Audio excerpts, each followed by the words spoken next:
രാവിലെ തന്നെ പൂവിടാനുള്ള പുറപ്പാടിലാണേ. അപ്പോൾ ഇന്ന് സ്കൂളിൽ പോകേണ്ടതുകൊണ്ട് നമ്മളിന്ന് വയലിൽ പോയി മഞ്ഞപ്പൂവും പേഗോഡൊന്നും പറിച്ചില്ല. അതുകൊണ്ട് തന്നെ നമ്മളിന്ന് വീട്ടിലുള്ള പൂക്കൾ വെച്ചിട്ടാണ് പൂവിടുന്നത്. ഈ ഒരു കോസ്മസും അതുപോലെ ഈ ചെടി ഏതാണെന്ന് എനിക്കറിയത്തില്ല. അപ്പോൾ അതിൻ്റെ ഇലകളും കുറച്ച് നമ്മൾ എടുത്തിട്ടുണ്ട്. പിന്നെ ഈ ഒരു വയലറ്റ് പോയി എൻ്റെ ആൻറ്റീൻ്റെ വീട്ടിൽ നമുക്ക് കിട്ടിയിട്ടുണ്ട്. അതൊരു 4 എണ്ണം ഉണ്ടായിരുന്നുള്ളൂ. അത് മൊത്തത്തിൽ നമ്മൾ പറിച്ചെടുത്തിട്ടുണ്ട്. ഇത്രയൊക്കെ ആയിരുന്നു നമുക്കിന്ന് കിട്ടിയത്.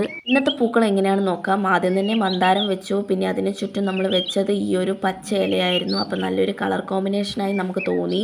പിന്നെ ഈ ഒരു വയലറ്റ് പൂവാണ് വെച്ച് കൊടുക്കുന്നത്. അതിനിടയിലായിട്ട് നമ്മൾ ഈ ഒരു കോസ്മസ്, ഓറഞ്ച് കോസ്മസ് ആണ് വെച്ച് കൊടുക്കുന്നത്. ഇപ്രാവശ്യം നമുക്ക് മഞ്ഞ കോസ്മസ് ഉണ്ടായിട്ടില്ല. അപ്പോൾ എൻ്റെ അനിയത്തി കൂടി ഉണ്ടായിരുന്നു ഇന്ന് നമ്മളെ സഹായിക്കാനായിട്ട്. അപ്പോൾ നമ്മളതിന് ചുറ്റും പനിനീർ വെച്ചു, അതുപോലെ ഈ ഒരു ഇല വെച്ച് കൊടുത്തു. അപ്പോൾ അതിൻ്റെ ഇടയിലായിട്ട് നമ്മൾ വെച്ചത് ഈ ഒരു വയലറ്റ് പൂവാണ്. പിന്നെ നമ്മൾ കുറച്ച് തുളസിക്കതിർ പറിക്കാനായിട്ട് പോയിരുന്നു. കാരണം ആ ഒരു വയലറ്റ് പൂവിടെ ഇടയിലായിട്ട് ഈ ഒരു തുളസിക്കതിരും കൂടി വെച്ച് കഴിഞ്ഞാൽ നമ്മുടെ പൂക്കളം കാണാനായിട്ട് ഇച്ചിരിയും കൂടി ഭംഗി തോന്നുന്നു വിചാരിച്ചിട്ടാണ്. അവസാനമായിട്ട് നമ്മുടെ പൂക്കളം കാണാൻ ഇങ്ങനെയായിരുന്നു ഉള്ളത്. പിന്നെ ഞാൻ കുറച്ച് വെള്ളമൊക്കെ തളിച്ചു കൊടുത്തു. അപ്പോൾ ഫൈനലായിട്ട് നമ്മുടെ പൂക്കളം ഇതാണ്. നിങ്ങൾക്ക് ഇന്നത്തെ പൂക്കളം ഇഷ്ടപ്പെട്ട ലൈക്ക് ചെയ്യുക, ഷെയർ ചെയ്യുക, സബ്സ്ക്രൈബ് ചെയ്യുക. ബൈ.